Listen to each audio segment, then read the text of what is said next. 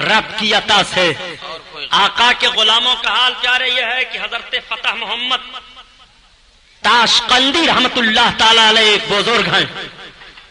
آپ بیٹھے ہوئے تھے, آپ کے سامنے سے ایک جوگی گزر رہا تھا, اور جب جوگی گزر رہا تھا تو اپنے پجرے میں ایک پرندہ لیے ہوئے تھا. حضرت بابا فتح محمد تاشقندی رحمت اللہ علیہ وضو فرما رہے تھے. اسی وضو کے پانی کو اٹھا کر کے اس کے پجرے پر پھینک دیا. جیسے پانی لگا وضو کا, جوگی ٹھہر گیا, اس کا پجڑا پھٹ گیا, اس کے اندر سے ایک حسین و جمیل لڑکی نکلی, رونے لگی. حضرت فتح محمد تاشقندی رحمت اللہ تعالی علیہ فرماتے ہیں ظالم یہ تو نے کیا کیا؟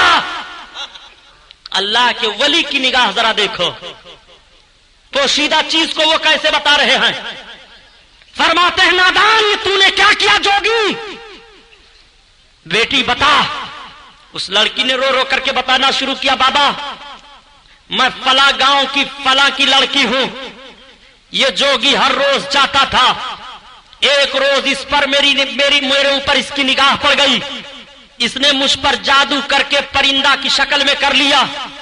یہ دن بھر پجرے میں رکھ کر کے لے کر گھومتا رہتا ہے, اور جب رات آتی ہے تو میری شکل میں لا کر کے عزت نفسانی حاصل کرتا ہے, میری آبرو لوٹتا ہے. حضرت فتح محمد تاشقندی فرماتے ہیں ظالم بتا یہ تیری سزا کیا ہے؟ اس نے کہا حضور اب سزا بعد میں دیجیے گا, پہلے ہمیں اسلام کا کلمہ پڑھائیے اور مسلمان کر لیجیے. سبحان اللہ سبحان اللہ. آپ نے اسلام کا کلمہ پڑھایا, اور جب وہ اسلام کا کلمہ پڑھا تو لڑکی نے کہا حضور مجھے بھی کلمہ پڑھا دیجئے.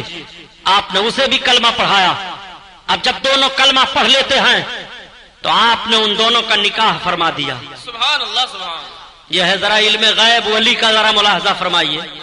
ولی کی نگاہ کا یہ عالم ہے تو رسول اللہ کی مقدس نگاہ کا حال کیا ہوگا. سبحان اللہ سبحان. اسی لیے تو اعلیٰ حضرت عظیم البرکت فرماتے ہیں کہ تو اپنے نبی کو سمجھنا چاہتا ہے, خلق سے اولیاء, اولیاء سے رسول, خلق سے اولیاء, اولیاء سے رسول, اور رسولوں سے اعلیٰ ہمارا نبی, ہمارا نبی, اور رسولوں سے اعلیٰ ہمارا نبی, ہمارا نبی. علمک ما لم تکن تعلم وکان فضل اللہ علیک عظیما. اے محبوب جو کچھ تم نہیں جانتے تھے اللہ نے تمہیں وہ سب کچھ بتا دیا. سبحان اللہ سبحان. اٹھاؤ تفسیر جلالین, اپنی مسجدوں سے اعلان کرتے ہیں تفسیر جلالین اٹھاؤ. دیکھو اس آیت کریمہ کی تفسیر صاحب جلالین نے کیا کی ہے. وہ تفسیر کرتے ہیں اے من الاحکام والغیب, یعنی اللہ کے حبیب جو حکمتوں سے اور غیب سے نہیں جانتے تھے وہ سب کچھ اللہ نے اپنے محبوب کو بتا دیا. سبحان اللہ سبحان. ایک بات اور بتاؤں پیارے, کہ ساری چیزیں مخلوق ہیں, اللہ خالق ہے. اللہ سے بڑا ہے کوئی نہیں. دنیا کی کسی نگاہ نے رب کو دیکھا ہے؟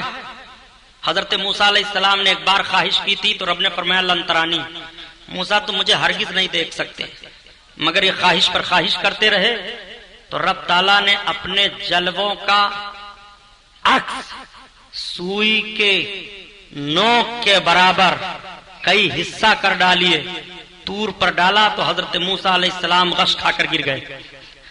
لیکن ان کی نگاہ کا عالم یہ تھا کہ 30 کوس پر کالے پہاڑ پر کالی چونٹی کو رات میں دیکھ لیا کرتے تھے. سبحان اللہ سبحان اللہ.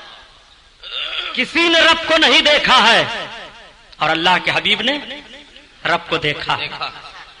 اور کیسے دیکھا ہے قرآن اس کی وضاحت کر رہا ہے کہ نہ تو پلکیں جھپکی, کیا ہے سبحان اللہ. ما زاغ البصر وما طغى. ما زاغ البصر وما طغى. سبحان اللہ. اللہ اکبر. پلکیں نہیں جھپکی تھی میرے آقا کی, رب کا دیدار کر رہے ہیں. اور کتنی دوری سے کر رہے ہیں؟ فقابا قوسین او ادنا, ایک کمان کی دوری سے یا 2 کمان کی دوری سے یا اس سے بھی نزدیک. اتنی دوری سے میرے آقا رب کا دیدار فرما رہے ہیں. تو جب محبوب نے خالق کو دیکھ لیا تو مخلوقات کیا محبوب کی نگاہوں سے چھپائی جائیں گی؟ نہیں. اسی لیے اعلی حضرت نے فیصلہ دے دیا کہ نادان اب بحث نہ کرنا، اور کوئی غیب کیا تم سے نہا ہو بھلا، اور جب نہ خدا ہی چھپا تم پہ کروڑوں درود. سبحان اللہ سبحان اللہ. تو جب اللہ نہیں اپنے آپ کو اپنے محبوب سے پوشیدہ رکھا تو اپنی مخلوقات کو بھی نہیں رکھا. اللہ نے اپنے حبیب کو علم غیب عطا فرمایا. اس پر ہمارا اور تمام خوش عقیدہ مسلمانوں کا ایمان و عقیدہ ہے، اور اس سے انکار کرنا اسلام سے اپنے آپ کو نکال لینا ہے، خارج کر دینا ہے. اللہ ہم کو اور آپ کو صحیح العقیدہ مسلمان بنا کر رکھے، ہم خوش عقیدہ سنی مسلمان بن کر جیے، اور اسی پر ہمارا خاتمہ ہو. السلام علیکم.